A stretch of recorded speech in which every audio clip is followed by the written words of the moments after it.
Interesting psychology present. Why are geniuses and highly intelligent people childlike? This is a phenomenon known as neoteny, where childlike characteristics are retained into adulthood. This is sometimes an important aspect of evolution. It occurs in different species and may have played a role in the development of intelligence in humans in their deviation from earlier primate forms. I give you an example: larger head, loss of fur, etc. But I think you are referring to characteristics that are found in children that have been lost in adults, such as curiosity, openness to new ideas, and unrestrained creativity. Obviously not things like size, physical abilities, knowledge, etc. In that respect, you are correct. Many high IQ people are like children in some of those ways. They are highly curious, and they ask far more questions than others. They are less likely to simply accept facts that are given to them and often question the answers they find. Asking the primal question why is a very important part of human development. Indeed, it is when children stop asking questions that the true loss of innocence begins. Think about a 3 or 4-year-old. The question why often dominates their exploration of the world around them and their conversations with others. Unfortunately, the answers that they receive are often not conducive to learning. Sometimes the answers are polite, "Daddy's busy right now. Ask me again later." Or the answer can be harsh, "I'm busy. Don't bother me." Or worst, "You're too young. You wouldn't understand."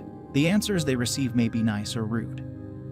But after receiving responses like this 20 or 30 times, the children finally do learn something that is life-altering. They learn not to ask questions anymore. Eventually, they learn and believe that they are just stupid and accept and internalize that fact. Then after enforcing this belief for a few more years, we send them off to kindergarten and wonder why they have problems learning. It is because we may have inadvertently taught them to stop questioning and trying to learn about the world and people around them. High IQ people are often those children who receive different types of answers.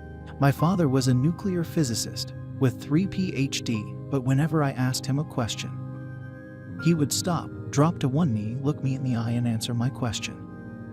Not in baby talk, but in adult language. My questions to him, however trivial, were important enough to him that he would respond to me as if I were an adult. I remember once as a child asking what caused thunder, expecting to hear a story about angels moving furniture in heaven or giants bowling in cloud castles in the sky. Instead, he told me that thunder was a shock wave that propagated through the air that was generated by the rapid thermodynamic expansion of air as the result of an electrostatic discharge between the air and the ground. I did not understand a fraction of those words for a decade, and that answer resulted in a lot of additional questions from me about what those words meant. Predictably, I grew up with an excellent vocabulary and a sound understanding of science. Perhaps high IQ people are those that remain curious because they were never taught that they were too stupid to understand. Perhaps high IQ people think outside of the box because they were never placed in one and told to stay there. Perhaps high IQ people were children who were invited to play with ideas as earnestly as they played with their toys, and they never lost their intellectual innocence or had it beaten into submission or taken from them. Perhaps all children are born with much higher IQ than we suspect, and that, unfortunately, most children are taught not to ask why and not to bother mommy and daddy with such stupid questions. Children learn what they have been taught, and when you encounter adults who are narrow-minded or close-minded, unthinking, and incurious, you should consider what they must have been taught when they were young and how well they learned those lessons.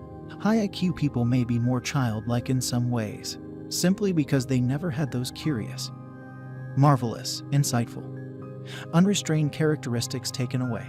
They may have simply never lost them, and that is part of what makes them different from others or special.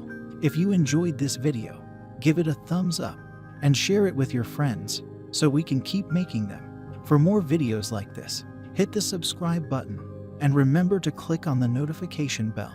Also, be sure to check out our other videos as well. Thanks for watching.